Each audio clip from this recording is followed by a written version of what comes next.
श्री शिवाय नमस्तुभ्यं। देखिए, आज का ये वीडियो बहुत ही खास होने वाला है क्योंकि इसमें हम लोग पूज्य गुरुजी द्वारा बताए गए काले तिल के दाने वाला उपाय जानेंगे। पूज्य गुरुजी ने कहा कि अगर आप 7 काले तिल के दाने शिवलिंग के ऊपर समर्पित कर देते हैं और इसी के साथ एक काली मिर्च समर्पित कर देते हैं तो आपकी ऐसी कोई मनोकामना नहीं जो महादेव की कृपा से परिपूर्ण नहीं की जा सकती है।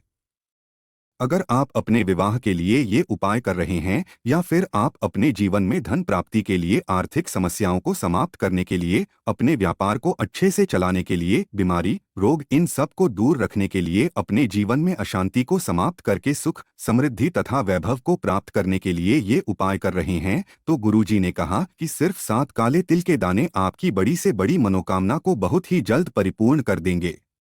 तो चलिए जानते हैं इस विशेष उपाय के बारे में। लेकिन उससे पहले एक प्रार्थना, अगर आप चैनल पर नए हैं तो कृपया चैनल को सब्सक्राइब अवश्य कर लें। देखिए, इस वीडियो में हम लोग पूज्य गुरुजी द्वारा बताए गए 3 बहुत ही खास उपायों के बारे में जानेंगे। पहला उपाय आपकी मनोकामना को परिपूर्ण करने के लिए होगा। दूसरा उपाय आपकी नौकरी के लिए, व्यापार के लिए, नौकरी में प्रमोशन के लिए होगा। और तीसरा उपाय आपके रोग मुक्ति के लिए, बीमारी को दूर करने के लिए होगा। चलिए जानते हैं गुरुजी द्वारा बताए गए सबसे पहले उपाय के बारे में। इस उपाय के लिए आपको सिर्फ एक काली मिर्च ले लेनी है। काली मिर्च टूटी हुई नहीं होनी चाहिए, खंडित नहीं होनी चाहिए। एक पूर्ण काली मिर्च आपको ले लेनी है।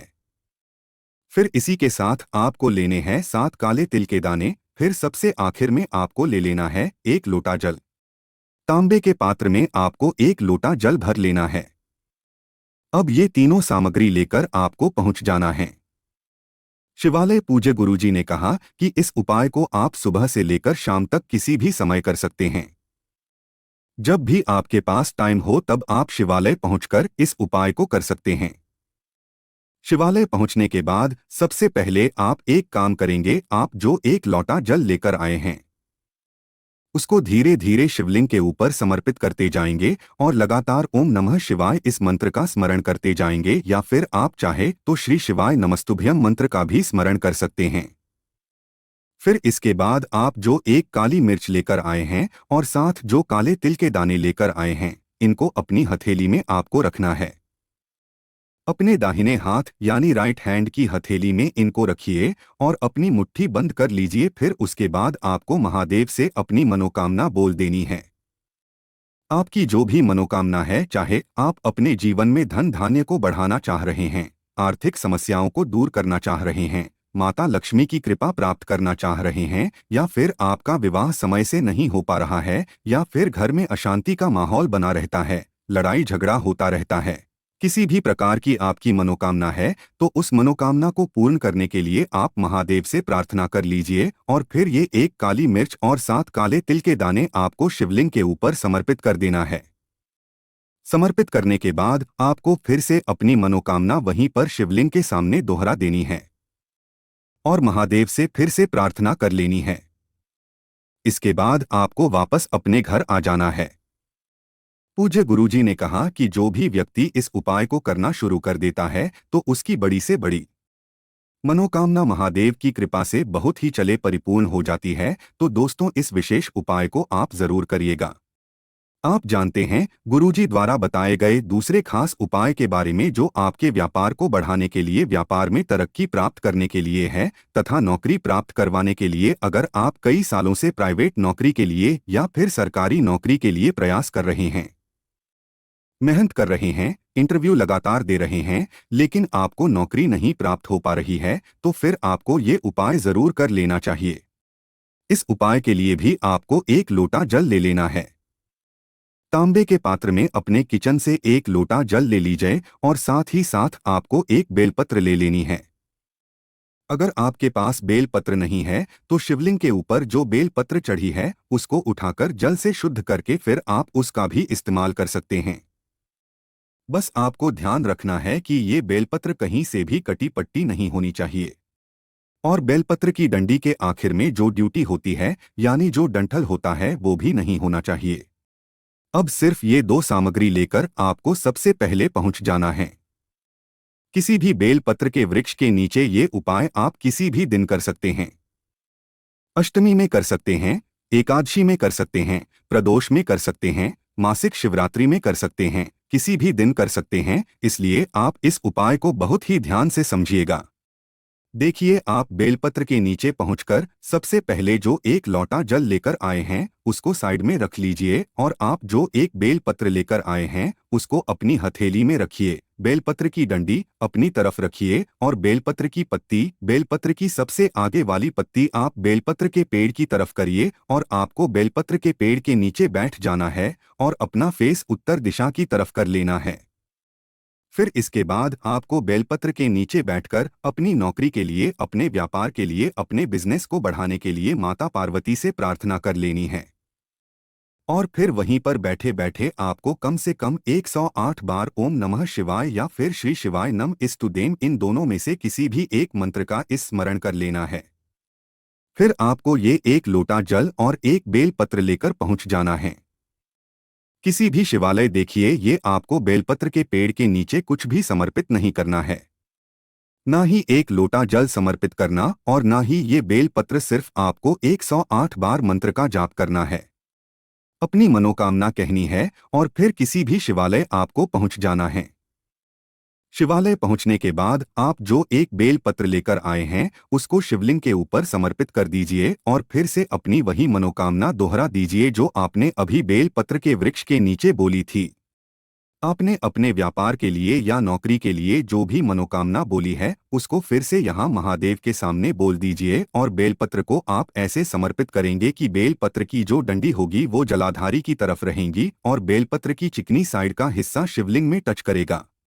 इसके बाद आप जो एक लोटा जल लेकर गए हैं उसको धीरे धीरे इसी बेलपत्र के ऊपर समर्पित करते जाइए और लगातार ओम नमः शिवाय मंत्र का स्मरण करते जाइए। फिर जो जलाधारी से जल नीचे गिर रहा है उस जल को आप किसी भी पात्र में ले लीजिए। अगर आप अपने व्यापार के लिए या आप अपने बिजनेस के लिए इस उपाय को कर रहे हैं तो किसी पात्र में जल ले लीजिए और अपने व्यापार वाली जगह पे इस जल का छिड़काव कर लीजिए। और अगर आप ये उपाय अपनी नौकरी के लिए कर रहे हैं तो इस जल का आचमन आपको कर लेना है। 3 बार आप इस जल का आचमन कर लीजिए।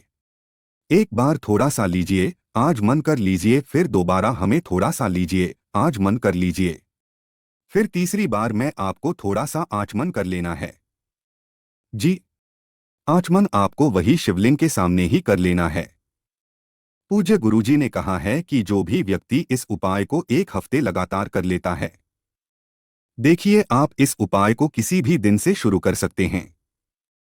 आप कल से शुरू करना चाहें या परसों से शुरू करना चाहें या किसी भी दिन से शुरू करना चाहें, बस आपको लगातार पूरा 1 सप्ताह ये उपाय करना है। 7 दिन जब आप लगातार इस उपाय को करेंगे तो पूज्य गुरुजी ने कहा कि आप स्वयं देखेंगे कि आपके व्यापार में तरक्की होना प्रारंभ हो गई है और आपकी नौकरी प्राप्त होने के में नौकरी में प्रमोशन मिलने के रास्ते भी बनने लगे हैं। आप जानते हैं गुरुजी द्वारा बताए गए तीसरे खास उपाय के बारे में। इस उपाय के लिए भी आपको एक बेलपत्र ले लेनी है और एक लोटा जल ले लेना है। अब ये 2 सामग्री लेकर आपको पूरे दिन में किसी भी समय पहुंच जाना है शिवालय। ये उपाय उन लोगों के लिए है जिनके शरीर में कोई भारी बीमारी हो गई है, भारी रोग हो गया है। देखिए, शिवालय पहुंचने के बाद आप जो एक बेल पत्र लेकर आए हैं उसको अपनी हथेली में रखिए और अपना नाम व अपना गोत्र बोलिए और आपको जो बीमारी है उस बीमारी का स्मरण करिए। अगर आप अपने लिए ये उपाय कर रहे हैं तो आप अपना नाम वह अपना गोत्र तथा अपनी बीमारी बोल दीजिए और अगर आप अपने घर के किसी सदस्य के लिए इस उपाय को कर रहे हैं तो उनका नाम व गोत्र बोल देना है और उनकी जो भी बीमारी है उसको महादेव के सामने बोल देना है। फिर कुंडकेश्वर महादेव से उस बीमारी को दूर करने की प्रार्थना कर लेनी है। फिर आपको यह एक बेलपत्र शिवलिंग के ऊपर समर्पित कर देना है और फिर से कुंडेश्वर महादेव का स्मरण कर लेना है। बेलपत्र की चिकनी साइड का हिस्सा नीचे की तरफ रहेगा यानी शिवलिंग में टच करेगा और बेलपत्र की डंडी जलाधारी की तरफ रहेंगी।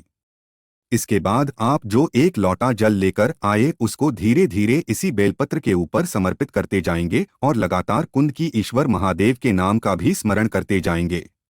आप जलाधारी से जो जल नीचे गिर रहा है उसको आप किसी पात्र में ले लीजिए और साथ ही साथ ये बेलपत्र भी आपको उठाकर कुंदकेश्वर महादेव से मांग लेनी है।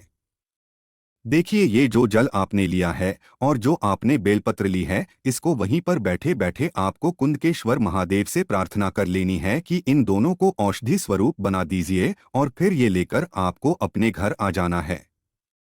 अब इस बेलपत्र का और इस जल का आचमन करना है। अगर आप अपने लिए कर रहे हैं तो स्वयं आप इस बेलपत्र की एक पत्ती को खा लीजिए, यानी इस बेलपत्र की पत्तियों को आचमन के रूप में ले लीजिए और जो जल आप ले गए हैं उसका भी आप आचमन कर लीजिए, या घर का कोई सदस्य है तो उसको आचमन करा दीजिए और कुंद के ईश्वर महादेव का नाम ले लीजिए। पूज्य गुरुजी ने कहा कि इस उपायों को भी आप किसी भी दिन से करना प्रारंभ कर दीजिए और कुछ हफ्ते लगातार करिए। 1 या 2 हफ्ते आप लगातार करना प्रारंभ करेंगे तो आपकी बड़ी से बड़ी बीमारी कुंडेश्वर महादेव की कृपा से बहुत ही जल्दी समाप्त होना प्रारंभ हो जाएगी। तो दोस्तों, ये थे पूज्य गुरुजी द्वारा बताए गए कुछ बहुत ही खास उपाय। अगर आपको जानकारी अच्छी लगी हो तो वीडियो लाइक करिएगा। मिलते हैं फिर एक नया वीडियो के साथ। श्री शिवाय नमस्तुए।